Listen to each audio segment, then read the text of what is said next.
Hello, Tuni ko cái channel lại say đi với ai le 3D effect na 3D effect anh say yo hitin hit lại ông he vela chun hit to banga effect ai lo le to banga effect oi iti ki sim ding ham ai lo le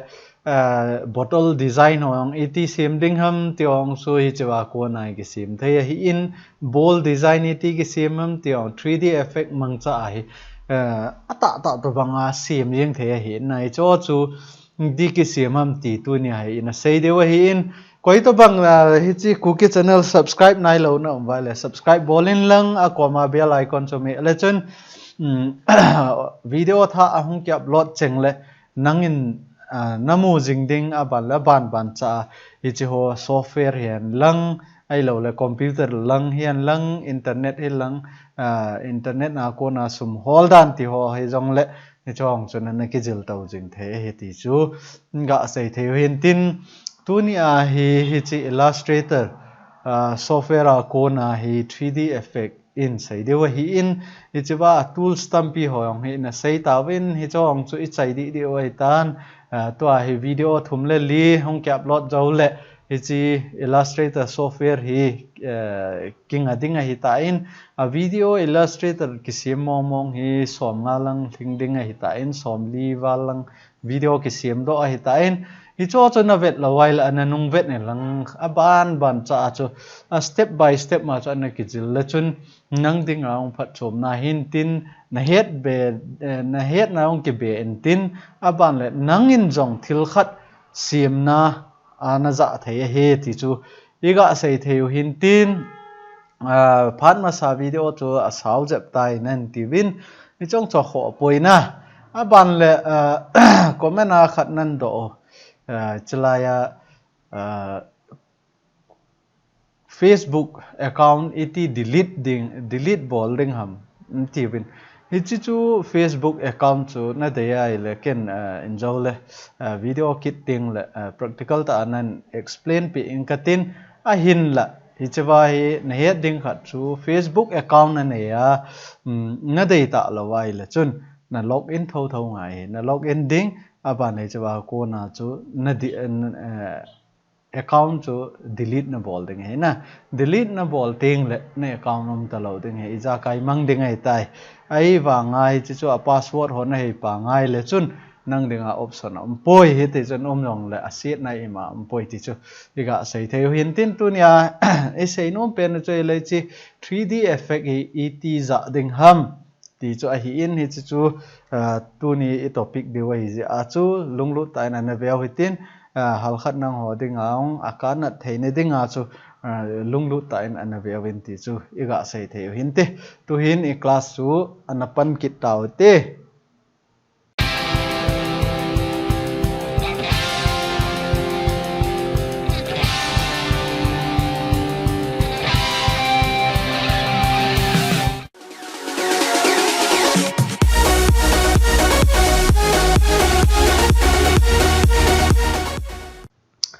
Hello Tunia hi chi 3D effect isai de hi in hi chi 3D effect hi oila ya ko na kila ham itia le chala effect ngai na chi ding hi effect na click zo ting la hi chala ya hi 3D kizit nin hi chawa ko na hi rotate amin revolve amin aban le chawa extrude and bevel amin na hi choyong hi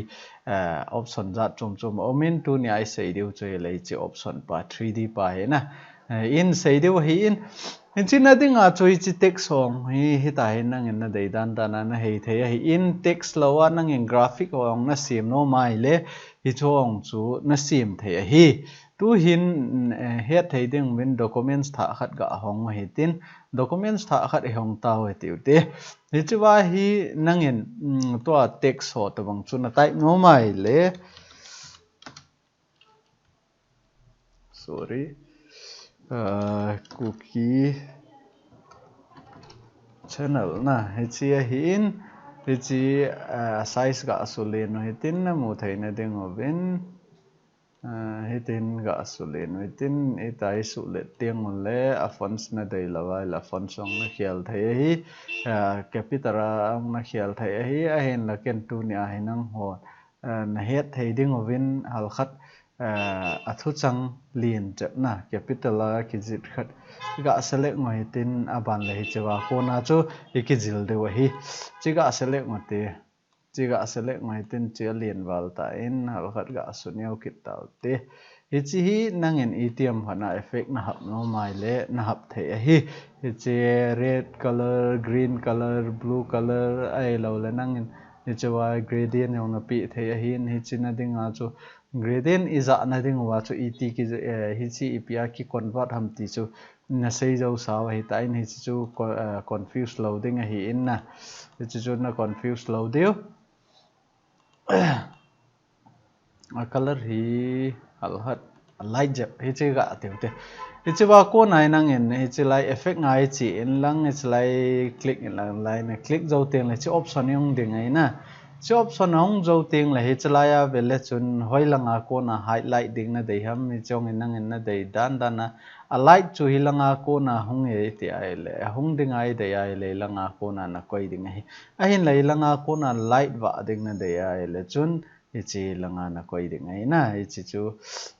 hintin aban na to a hi tai ke he ding a hi in hi tai ke he ai le light hi lang zo ai koi yo hitin aban le chi effect na mu no mai le chlai preview me en lang ni chewa ko na hi na hei the na dei dan dan na nang in to bang design an dei ham na hei to the chlai nang ma hei dan dan na ding ai tại hi na dei dan dan na hei the hi in na no mai le chawai manually ta ong na khial the hi in respective ong chalaya na khial the hi na no le ain la na dei lo ai le chawa ko na ong direct na bol the hi in aban le hi chalaya ong sau do dan hona muwa a thickness tile ong sau do dan ho chalaya ga vele han nan sai pi chi hi tai na kaya le betang sao pi hong leng do chuna ahin le hi tai na kai su ai le chom jep kit ta ba na hi chlai ga hin le chom cha khet kit ta na le chi hu nang na dei dan dan he effect alien sao ta ding na ti ang le hi ta hong na ko ya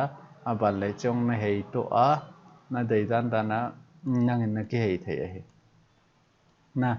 na dei dan dan na hei to the hin na hei to a pha na sa ting le chawai okay na mi ding he a hin la chi chunga he nangin piam lim hovel na paste no ma le na paste thai hi chi awa da nong he na dei ai le chawa hi na click back it nai le ni le thumong omintin aban le chi chu hoi lai lai awa ding na dei ham chi ko na chu na hin thai hi in ho phatan te na ti teng le chawa okay na mi ding he okay me en lang vele chun to a hi itin ga sunyo je mo hitin a ji chu screen na dol ta lo je a chu al khat ga sunyo hitin chi vele chun na le che effect hi in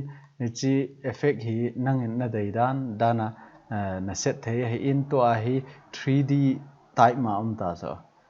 hi chi akanga ga bol le hen I effect hin al di set ket de chu na le ku kitchen na no mai le hi chi apolanga hi nangin na lim hoang na be thei ai lo la apol dan nang in na dei da na na set kit the hi nai chi chu a hin aban la text effect dan hi chi chu a hi in to a hi chi ga delete no hi tin to a hi thil dang chom khat siam dan ga ziloi tin chawai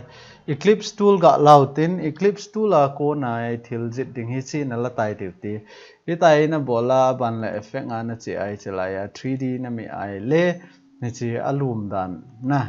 azom dan ding hi ni chi ong sau do ding na de ai le injo ai sei ma bang movin hi chi tai na bol le sau ding hi in tai na bola le chom ding hi aban le hi chong hi azat tampi kit na azat tampi ti chu ipi hi chalai a home pe ding na de ai le chi ga su chom je mo ten hi the ne ding chi hei beo tin hetin to ai betang hi tai hi vet nai le ichlai ki hu cho na ai chlai ki hu a hi in a hin lai chlai pa hi ga mi la chen beta home pe ta na a home ta cho chi na mu the ya cho home a home hi ta cho chi na home hi ta ai wa ngai chlai a kep pa hi ga sit la chen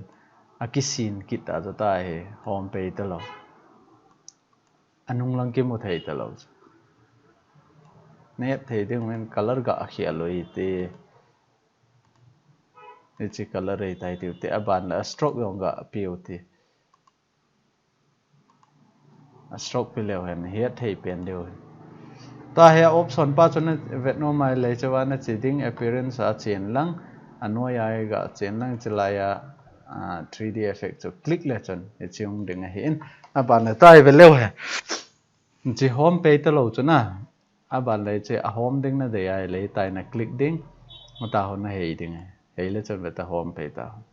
na chi cho kep a hin a scene ding ham scene lo ding ham na dei dan na nang na thil design dong ju ya chong ding hi ta in to hi hal khat hi tin ga hei ket noi tin aban le hi chupa hi ga vekil le hen bivel na a bivel dan hi azat chom chom ba min na no mai le hi ta na koi thei na no mai le chong na select thei hi chi ep ki seinam ti ai le to hi chi ga su tam jap le hen ye thei ding ovin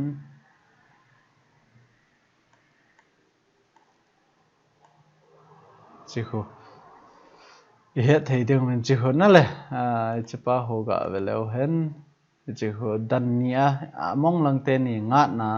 aban le lai pa hi lien cho na aban le ani na pai che kit le chun design chom hi kit ding aban le athum na che kit le chun design chom hi kit ding a hi chi khu na le dan dan a thum ta hi chi to bang he na na select thai hi in aban le chi khu atam ding na de ai le chalaya nang al khat a point na su tam thai hi in na su tam teng la effect hong ki khial ding hi in hi ta nangin na dei dan dan na alien ding atam ding na de ai le hi ta ho na bol thai hi in ding dan na de ai le hi chi 3D ki create a hi in itiam khat na nangin dan khuna dei lawai le chawa ko na bo na khial thai hi na chawa ko na bo dan khuna khial thai hi in ichiwa okay na mi zo teng le hi tuin okay mi taw te okay na mi zo teng le hi chawa ko na ima cha na khial thai lawai chawa na khial lai le to a hi vetang hi chawa hi law tin ni tin hin go yong le chun hin thei lo ta a le dan ya wa zom ho wang chun na khial thai hi a hin la a design pa hoi ta khu den ting a hi na ja cho ne het thiam deu ka ta sanin chi ga click kit no hi tin aban le anoi langa ga che be kit le hen chalaya curve ga koi hi tin ai koi naw di hin hi chalangai koi le hen ni mu thei pen deu hi aji chui che option ang ki dei hi ja chana chalai preview me o hi tin chalaya hi nangin chalai hong na no mai le chi plastic to banga lo dinga wire ho thi khaw to banga ding na de ai le chi hi in ni ta ho na rotate thei tho hi chong ne na dei dan dan na nangin na hei the hi in ai wanga cho object pa ho thi khaw ngen to banga hi in ni chalai a preview dan na a preview dan vet na hi in chawai chawa ko nai no shading ti hovel ai lawai le chawai nang na dei dan dan na khial thai hi ain la a realistic pen a vet no pen jo hi chi plastic pa hi in aba le chawa a light dan sensitivity ho bang nang na ki khial no mai le hi chawa ko nai na khial thai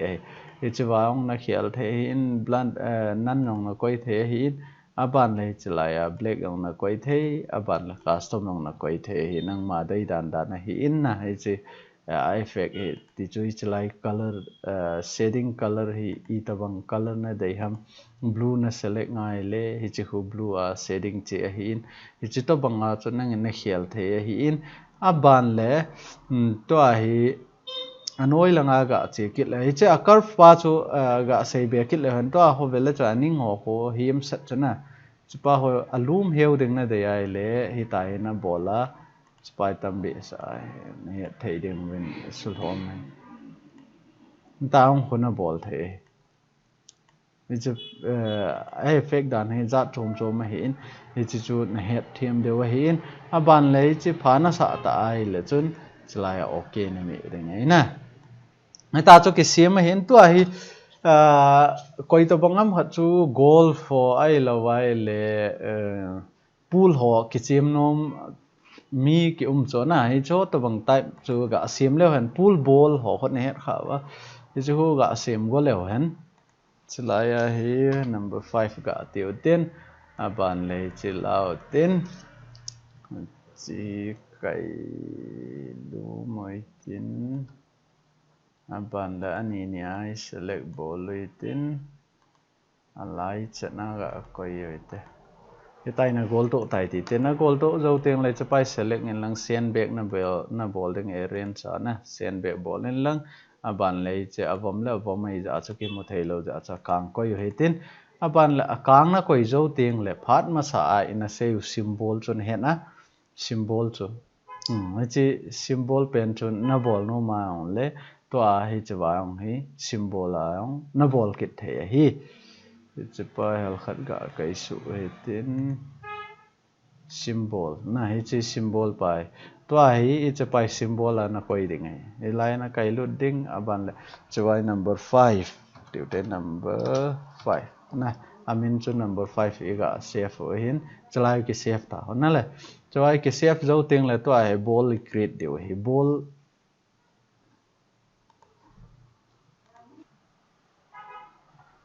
pool ball khát cả save mới tin chỉ là tiếng cho chỉ eclipse tool là tin ok chỉ eclipse tool là tin tại gì điều này tại gì dấu tiếng rồi lẽ tôi hi hi chỉ ai khát bài hi delete cả ball rồi tin tin ball rồi tin aban lẽ chỉ vào bài ở hình chiếu tí tại ball lim tao bằng am tại nè lẽ ha ban tiếng lẽ hi chỉ map out e ball điều hi map out ball nó đi ngã chú hi chỉ option này chỉ điều hi na chỉ vào map out lao hi tin mà ban lẽ chỉ vào không về lẽ chun none of min chỉ lại con này chỉ number 5 is select điều hi number 5 select tiếng lẽ chỉ vào home ta chạy vào ngã hi chỉ hi in ikhin điều hi na hỏi lại dengan phana sam chỉ đồng nghĩa cho nên nó hiện định hi chỉ là cô này adjust cái ball thay lỗi 3D mong chu 3D zil hon head điều hi in chỉ và cô này mà cho cái set thay lỗi chỉ và chỉ 2D type hi in chỉ là thil khát gạ về leo hen wall map na wall map hi item hat glove ho apia in vet tiếng lệ map về hòn head điều hi in geography là hòn na về khá lâu chun na confuse mấy thế hi in chỉ lại example con vet sign chỉ lại tobang hi glove cho hi tiếng là hi tai ki hi le ki về hi in ahin là wall map apia hung ki vet tiếng là hi tai hi thì type cho hi in hi chong hi chỉ lùm dan hi in ahin là hi chỉ apia ahin koi tiếng le hi tai hi chỉว่าhi nang in na no mai le alim jong nang ma lim jong na koi the hi na chỉ cho hi in hi tin bol hi tin aban le to hi okay me oi te okay me tiếng le hi chỉ hi ta in to hi a bol pa hi a color ga khial te boma bol hi tin hi thei ding ven na hi tai na bol thei hi in hi ta khát gạ sim kit leo hen na de na het thêm ding wa ni de ve gạ bol hi tin chỉ pa hi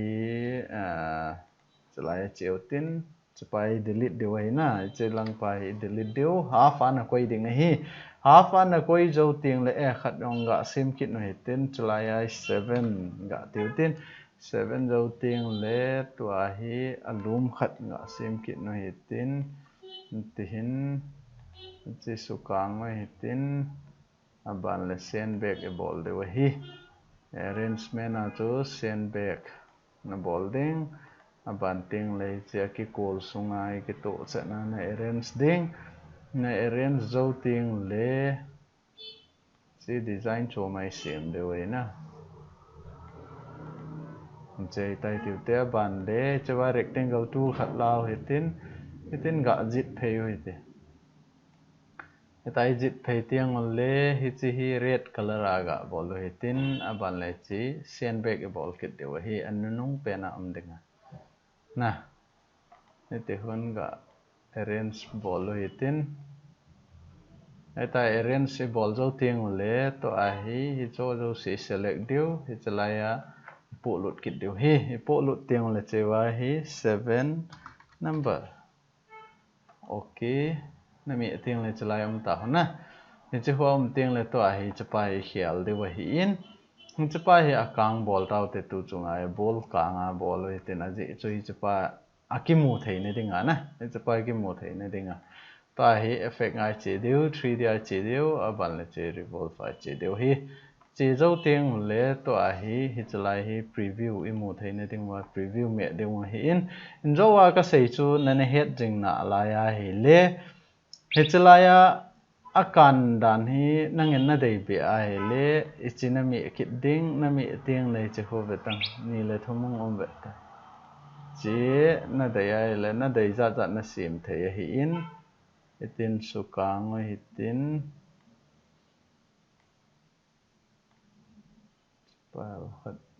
hitin phana sa ta ai le chwa hi mapping ana chi ding file ana chi ding chapai select de wei na chapai select tiang ole hi chalaya design pa ho le chun 7 ki movie set to lo cho ki mu lo ja chei langa khat ga hian hitin na hitin hian hitin a phate na ti tiang le hi chwa hi okay na me ding hi okay na me zo tiang le ai sorry it's a more option a he chi rong la chon he chi more option mu na dinga choi chi ki bola hi na chi more option ana chi lawai le chon map art he direct ang na la the hi a hin la hi chi a light hub na dinga choi chi more option ana chi a hi chi a light pa hi chalaya he new light ki ti pa hi chi na select dinga hi na aban la phana sa a hi chi hoina sa ta a hi le chalai okay na me ding hei itiam hana bol ki gol dan hoi na sa lawai le chawa ko na na hei the hi na dei dan da na hi ta na hei the hi in aban le phana sa ting le okay na me ding hei chi chu tunia halkhat 3d effect dan na 3d effect bol dan tu iga seu hin tin chi sanga effect nal ta ta nang hon jong na ki sim theyo hi in a hin la abailam pe na ai lo la structure ti ding ha ama anop deu dan pe na chuken nang ho he thading dan na chukan sema hi in itiam hanan he thim lo o mai le comment anin ki do theyo hi in comment a ko na he hi chilai chu kabol khialin ni chilai chu kabol thei hi na tiwa ong le comment anin ki do theyo hi in aji chu hi chi cookie channel hi nang ho he thei na dinga ki sema hi in ei ho le ei ho ki ka het na ki be na ding le khan to na dinga hun ki bol hi in het lo na ki do lo wai le chuna an sarong na mo lo ding hi ti choi ga sai the win tin hi chan chu tu ni a 3d effect ega sai the now hin tin text yan lang graphic i jong la iti texture pe a iti design bolding ham ti chu i sai the wi chan chu in tin koi to bang hi chi cookie channel subscribe nai lo na wai le subscribe anaki bolin lang aban le phana sa video hi phana sa cookie channel ai ki hil dano phana sa ai le na loi na pai ding ang phana sa ai le ma hoyong chu share an bolin ti chu tu ni isei no no hin tin chi chan chu 3d effect iga sim nawa isei thei chu hitan te ka ki pa ai